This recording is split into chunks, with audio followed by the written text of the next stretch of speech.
Assalamualaikum warahmatullahi wabarakatuh. Sahabat Masyitum TV rahimakumullah. Seperti biasanya, kali ini ada sebuah kisah tentang sahabat Nabi Muhammad SAW.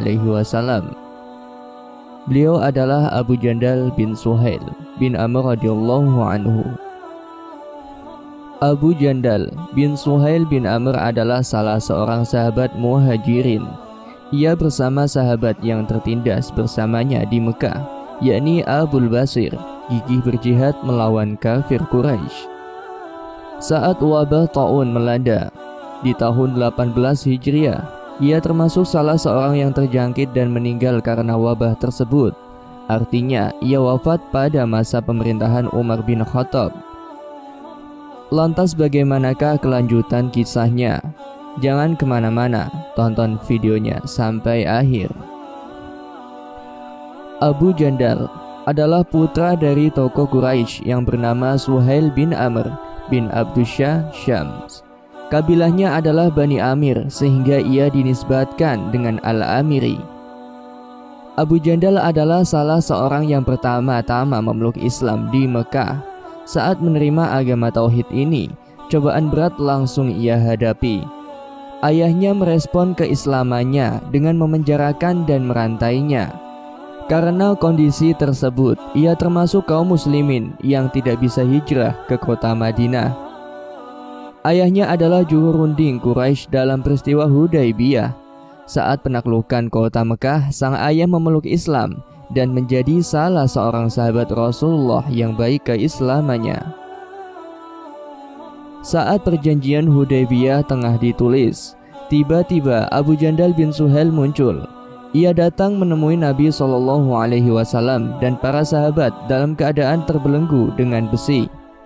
Melihat kedatangan anaknya yang melarikan diri, Suhail bin Amr murka dan langsung menamparnya. Suhail memiting kerah baju anaknya dengan kasar sambil berkata, "Wahai Muhammad, perjanjian antara kami denganmu telah ditetapkan dengan tegas sebelum dia ini datang."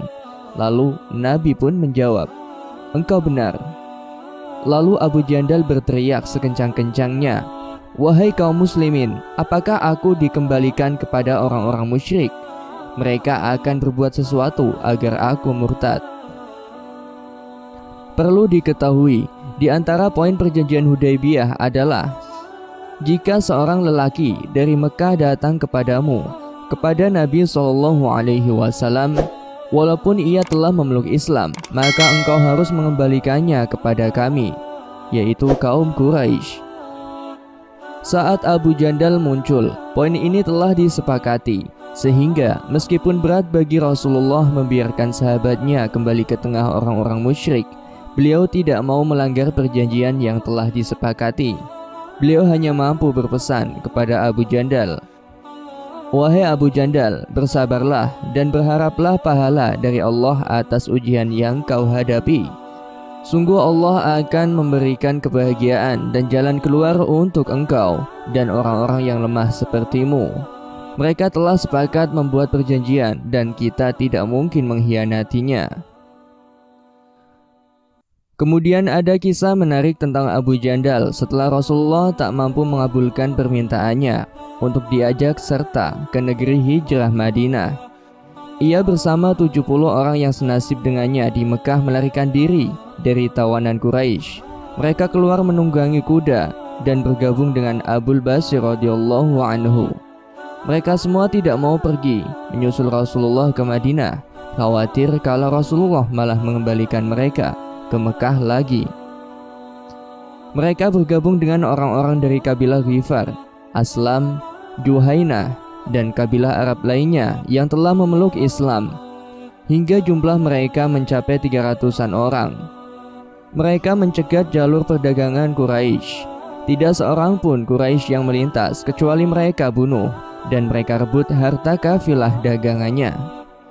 Perbuatan mereka benar-benar merepotkan orang-orang Mekah, hingga kafir Quraisy Mekah mengirim surat kepada Rasulullah SAW agar mengajak kelompok Abul Basir dan Abu Jandal untuk bergabung ke Madinah. sehingga mereka tidak lagi menjadi ancaman untuk kaum kafir Quraisy. Artinya, pihak Quraisy sendiri yang membatalkan salah satu poin dari perjanjian Hudaybiyah itu. Rasulullah kemudian mengirim surat kepada Abu Jandal dan Abu Bashir agar menemui beliau di Madinah, kemudian bergabung bersama saudara-saudaranya kaum muslimin di negeri hijrah tersebut. Beliau juga meminta agar mereka tak lagi memberikan ancaman untuk kafilah Quraisy. Surat Rasulullah SAW pun sampai. Abu Basir telah mengalami sakit. Ia pun meninggal dalam keadaan membaca dan menggenggam surat Rasulullah SAW. Lalu Abu Jandal memakamkan sahabatnya itu.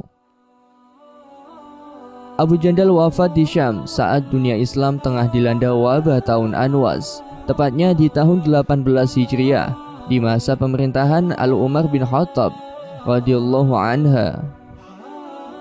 Demikianlah kisah yang dapat saya sampaikan. Semoga bermanfaat dan dapat menginspirasi kita semua. Wallahu a'lam bishawab. Wassalamualaikum warahmatullahi wabarakatuh. Demikianlah kisah yang dapat saya sampaikan. Semoga bermanfaat dan dapat menginspirasi kita semua. Sampai jumpa lagi di cerita-cerita selanjutnya. Wassalamualaikum warahmatullahi wabarakatuh.